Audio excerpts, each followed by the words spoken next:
So part 3, let's talk a little bit about recombinant DNA technology. So the fact that we have restriction enzymes was huge because we needed to have a way of cutting DNA and mixing it together. So if we were going to clone a gene, what would we need to do? So gene cloning is taking a gene of interest and then making multiple copies of that gene. In every one of our cells, we have 2 copies of every one of our genes. One of which we inherited from our father and one of which we inherited from our mother. So if we wanted to clone a gene and get it produced outside of a cell, the first thing we need to do is isolate it from the original genome and make a DNA genomic library. This is where restriction enzymes are useful. The second step, we need to insert it into a vector. So we need to discuss what vectors are. And a vector is something that can carry the foreign piece of DNA. And this vector allows you to actually grow up your piece of DNA in a bacterial host or in a bacteriophage host, and we'll talk about the differences there. And then thirdly, we need to identify the gene of interest by screening methods of the host. So here's how we would actually go about cloning a gene. The first thing we would need to do is we need to cut our host DNA and our vector DNA with the same enzyme. Then we would need to mix them together under special conditions, and every now and again the right thing is going to happen. Our piece of DNA is going to get inserted into our vector. So you're going to have your vector, and then the green represents your piece of foreign DNA.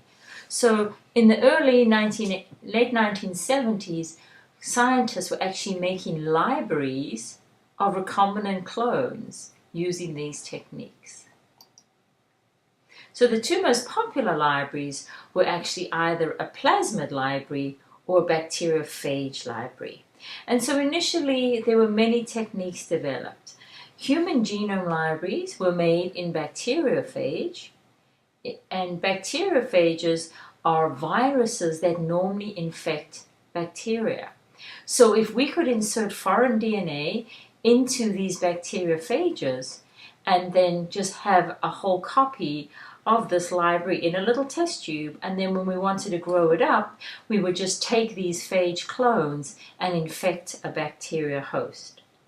Human genome libraries were also made in plasmids, and plasmids are circular pieces of DNA. We've already talked about them in class.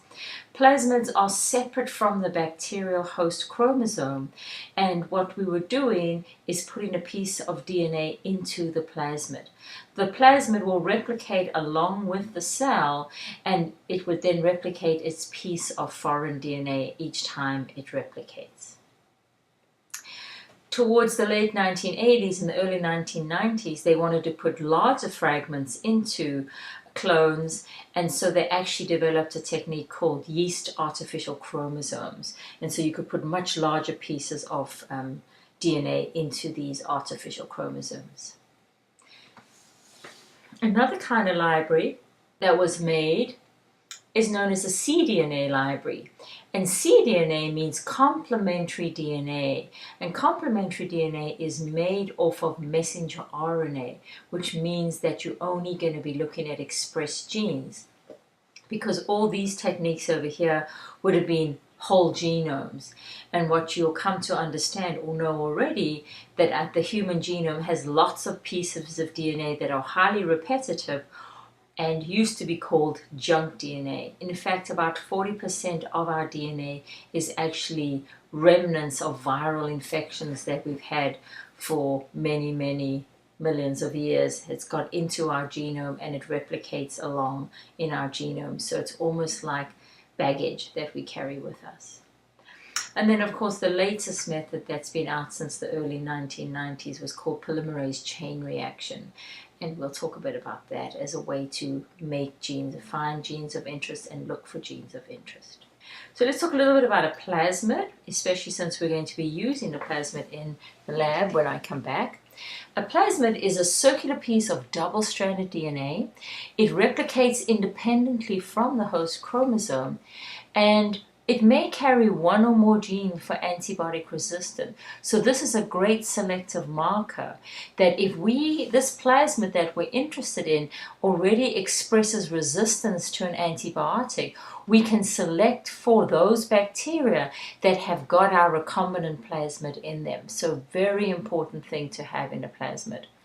The second thing is a plasmid has an origin of replication. So if you remember how we replicate DNA, there has to be an origin of replication, and because it's a small circular genome, it would basically replicate 5 to 3' direction in that way and 5 to 3' direction in the other way and replicate itself.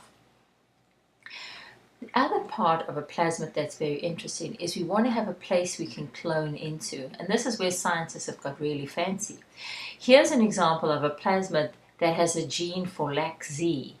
LAC-Z is the beta-galactosidase gene that breaks down lactose into glucose and galactase, glucose and lactose.